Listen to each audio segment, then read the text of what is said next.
I joined Debate London because the first motion that I was at, what brought me into Debate London was, the motion was, is the UK against small businesses? And,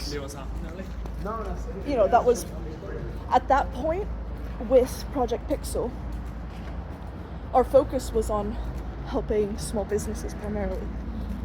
We've had to kind of shift a little bit, or rather, we had to pivot a little bit because of the market we were trying to penetrate, which would be the UK, and India, low-key, just saying.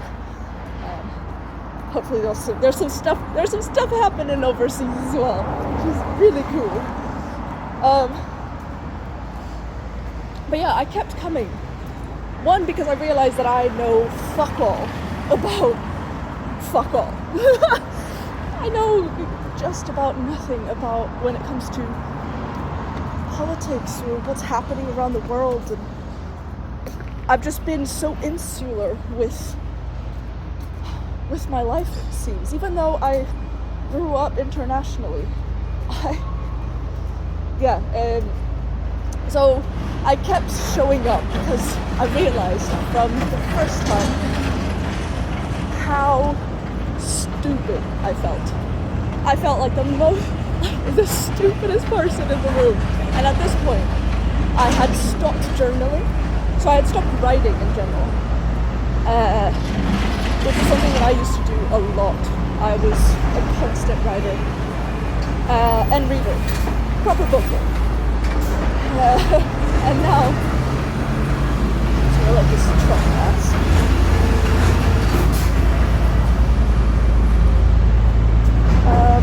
And yeah, 3 months ago, I had kind of stopped all of my writings.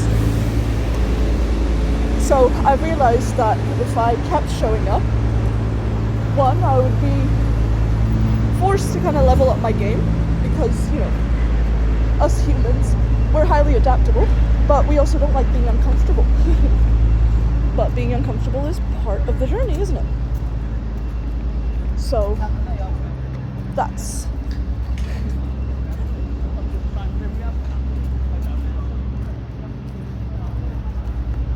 So I kept showing up, I kept going, and it's been 3 months now. And I've definitely seen an improvement in my speech. I've started journaling again, relying less on AI to formulate my thoughts for me. It's become a lot more of a strategy partner. I love asking ChatGPT like what it thinks about how I've phrased things, or about the specific route I've decided to go with, or I'm choosing to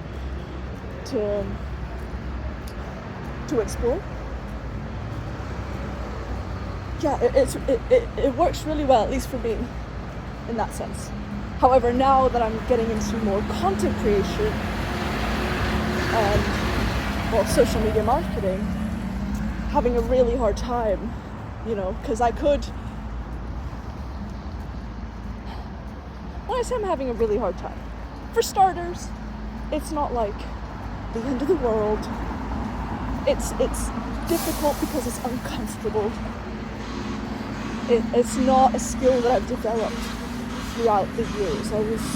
I removed myself from social media around the time when I was like 14. Once Instagram came around, I was on it for a year or two. And then I saw what Facebook did to my mom. How it felt, it became this kind of addiction for her. And I didn't want that for myself. So I removed myself until I moved to London. And I did my bachelor's in arts. And from the first day of classes, I remember trying to get people's numbers through like WhatsApp. Because I wanted, to connect with people and meet outside of class, yada yada. No one would give me their number. They would all only do Instagram. And I always thought like, oh, you just want like extra followers, la la la la. But I spent that first year pretty fucking alone. because like that's where people networked and chatted and got to know other people, however superficially. Yeah. And now I'm here, once again, trying to build a sense of a personal brand online. It's not the first time I'm trying it, but it is the last time I give up. It's the last time I give up. And yeah, having decided, finally having my my brain be fully developed now that I'm 26. I love that little piece of nugget. I can hold on to it and be like, actually no, I'm fully developed now. Yeah. So I just want you guys to know that I just want whatever audience Fedora and I end up building, whoever we end up working with, we started from just being students. We're both from creative backgrounds. He comes from architecture, and I come from fine arts. There was a point that I was moving to Edinburgh to study oil painting at like this traditional atelier. You know, that was just a few years ago.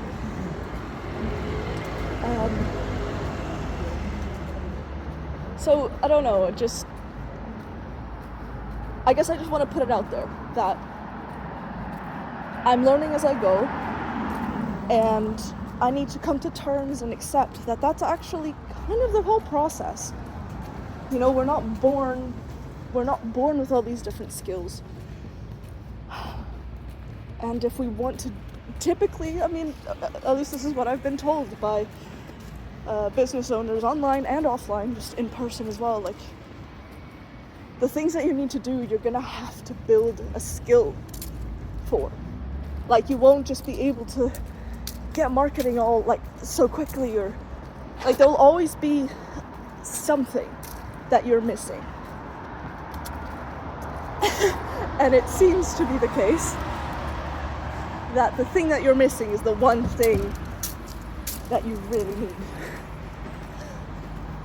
And for me, it's social media. It's the marketing skills. I can chat to people just fine. Like, networking for me has become a lot easier. Because, I mean, this is who I am, you know? But when I'm trying to portray myself as, like, a businesswoman, you know, I have this... I'm a founder, essentially. Like, that's what I'm trying to present as. It's weird and difficult. And London is so noisy.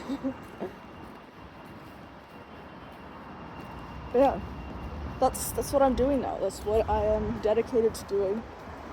It's the thing I've been the most dedicated for the most amount of time so far, which is amazing. Even my parents they're kind of astounded by the fact that I've actually stuck to something. And I go back to this, I think it's a theme that's going to keep coming back. Having a team, man. Having a team, for me personally, has completely changed the game. It becomes a team effort. You're not alone anymore. Wicked.